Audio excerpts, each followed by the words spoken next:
2,30,00,000 টাকা 2,50,00,000। আরে কি ব্যাপার, আপনাদের এই অনুষ্ঠানে এ ধরনের লোক কিভাবে আসে? নিলামে এই সকল গাড়ি তুই কিনে নিবি? এই সকল গাড়ির দাম প্রায় 3 কোটি টাকা। আর তুই এত টাকা কখনো স্বপ্নেও দেখেছিস? তোমাকে একটা কথা বলতে ভুলে গেছি। একটা কথা মনে রেখো, ওখানে কামরুল সাহেব নামে একটা লোক আসবে। উনি কিন্তু অনেক বড় মাপের লোক।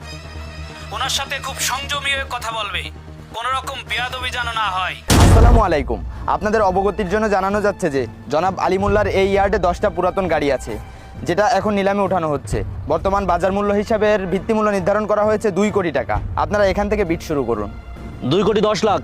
2,10,00,000 টাকা, 2,10,00,000 টাকা, 2,10,00,000 টাকা 1, 2,10,00,000 টাকা 2, 2,20,00,000। 2,20,00,000 টাকা, 2,20,00,000 টাকা, 2,20,00,000 টাকা 1, 2,20,00,000 টাকা 2, 2,30,00,000। 2,30,00,000 টাকা 1, 2,30,00,000 টাকা 2, 2,50,00,000।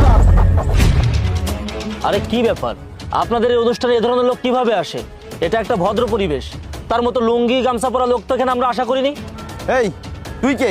তুই এখানে কিভাবে আসলি? যা বের হয় এখান থেকে। আরে আপনারা এভাবে কেন কথা বলছেন? আপনারা একটা নিলামের কার্যক্রম শুরু করেছেন আর আমি সেখানে অংশগ্রহণ করার জন্য এসেছি। এত কথা না বলে আপনারা ডাক উঠান। এই ফকির, কি বললি তুই?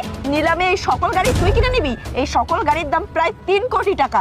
আর তুই এত টাকা কখনো স্বপ্নেও দেখেছিস? আরে ম্যাডাম, 3 কোটি টাকা হোক আর 5 কোটি টাকা হোক, টাকা তো কোনো বিষয় না। দাম দরে হলে আমি গাড়িগুলো নিয়ে নিব। তাছাড়া আপনি শুনলেন না যে আমি এখানে এসে 2,50,00,000 টাকা বিট দিয়েছি? এই পাগল, ফাজলামির একটা লিমিট থাকা দরকার। তোকে বাড়ি থেকে কে বেরোতে দিয়েছে? শোন, এমনি কিন্তু মন মানসিকতা ভালো না। আমাদের কাজ আমাদের করতে দে, তুই এখান থেকে যা। আমি একটা জিনিস বুঝতে পারছি না, আপনারা এমন কেন করছেন? আর আমি তো বারবারই বলছি যে এখানে একটা নিলামের কার্যক্রম হচ্ছে, আমি এখানে অংশগ্রহণ করেছি গাড়িগুলো কেনার জন্য।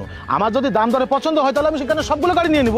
এই ফকির কামলা, তুই যে বললি এইসব পুরাতন গাড়ি কিনবি, আবার তুই 2,50,00,000 টাকা বিটও করলি। তোর কাছে তো মনে হয় না খুঁজলে 250 টাকাও পাওয়া যাবে। দেখুন ভাই, কার ভেতরে কি আছে এটা কিন্তু উপর থেকে দেখে বোঝা যায় না। ঝিনুক দেখতে কিন্তু কালো, কিন্তু ভেতরে কিন্তু ঠিকই উজ্জ্বল মুক্তা থাকে। এই তুই এখানে এসে কিন্তু আমাদের অনেক সময় নষ্ট করে ফেলেছিস। তোর এই পাগলামি মোটেও ভালো লাগছে না। এখনো সময় আছে, তুই এখান থেকে চলে যা। আপনি বললেই তো আমি এখান থেকে চলে যেতে বাধ্য না। আমি এখানে আমার ইচ্ছা এসেছি, আমার ইচ্ছায় আমি এখান থেকে যাব। তাও এই নিলামের কার্যক্রম শেষ করে আপনারা আপনাদের কাজ করুন। ভাই, আপনারা আমাদেরকে এখানে সকলকে ডেকেছেন, আপনাদের কথা মতো আমরা এখানে এসেছি, কিন্তু এসে আমরা এসব কি দেখছি? আপনি আগে এই লোকটাকে এখান থেকে বের করুন, তারপরে নিলামের কার্যক্রম শুরু করুন। আরে হ্যাঁ, এই ম্যাডাম তো একদম ঠিক কথা বলেছে। এই রাস্তার পাগল সেই তখন থেকে এসে আমাদেরকে ডিস্টার্ব করছে। আমরা নিহাত ভদ্রলোক এবং শিক্ষিত, তাই এতক্ষণ পর্যন্ত এই পাগলের অগোছল কথা আমরা সহ্য করেছি। আমরা